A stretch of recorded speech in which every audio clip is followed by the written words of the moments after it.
I studied abroad in Florence, Italy last fall. I went to Mount Ida College and recently transferred to LaSalle, so I studied through Mount Ida. But when I studied abroad, I got to experience Florence with a lot of students from LaSalle as well. So I'm really excited to discuss some of my opportunities when I was studying abroad today. Hi, I'm Ashley. I'm a sophomore at LaSalle College and I'm studying abroad in the fall next year, and I'm excited to learn a few things about where I'm studying. So what was your biggest fear traveling abroad?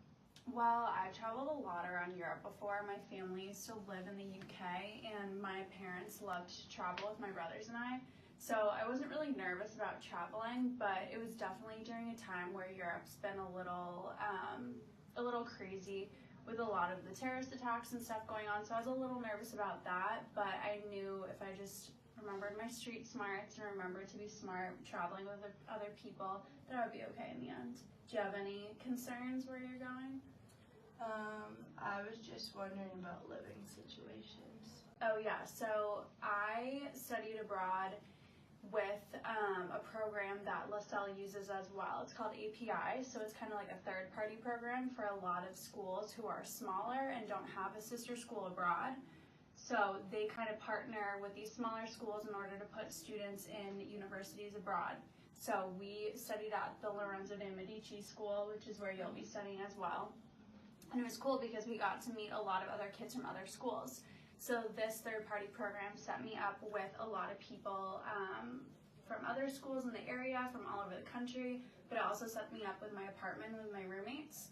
So I lived right by the Duomo, which is where the center of Florence is, and I lived with 3 other girls, and we had a 3-bed, 1-bath apartment, and it was really nice. And so you get along really well, and it also helped me to make a lot of friends when I was studying abroad too. So what about food? Where was your favorite place to go and how much did you cook? Yeah, so definitely try and cook as much as you can. I know it's hard when there's so many great restaurants around because of course you're in Italy, the best food in the world.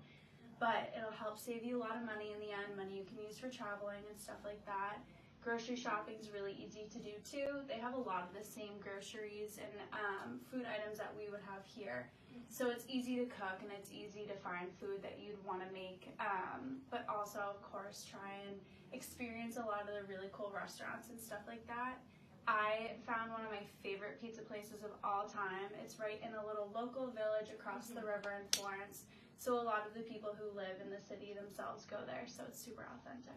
And then when you miss home, there's American food as well? So it's kind of touchy with American food. There's only a couple of restaurants that have like burgers, french fries, that type of thing. You're gonna find you're eating a lot of pasta, a lot of pizza, but you walk everywhere. So working out and stuff like that wasn't much of a concern, but it's kind of tough to find a lot of American style food. There are some places that have it. There's some coffee shops and stuff that have like bagels. A restaurant opened right by my apartment a couple months in that had a lot of really cool Italian style American food, so that was really helpful and helped me when I was missing home a little bit. And now I'm worried about luggage wise because I'm probably going to overpack, so didn't know what you wanted to recommend with that, and like suitcases and stuff. Yeah, so I only went over with 1 checked suitcase and 1 carry-on, which was super hard for me. I packed so much. They always suggest packing one of your suitcases only half full because you're going to bring back like half of the suitcase worth of stuff. This was super hard for me, of course, because I'm a fashion major just like you, so we want to bring as many clothes as we can, but you're going to want to shop so much there too, so make sure you leave some room. I know a lot of the stuff that I ended up bringing I actually left there. I either like donated clothes or I brought a lot of my toiletries and I ended up not bringing those home as well. But just make sure you don't overpack because those extra baggage fees got a little crazy.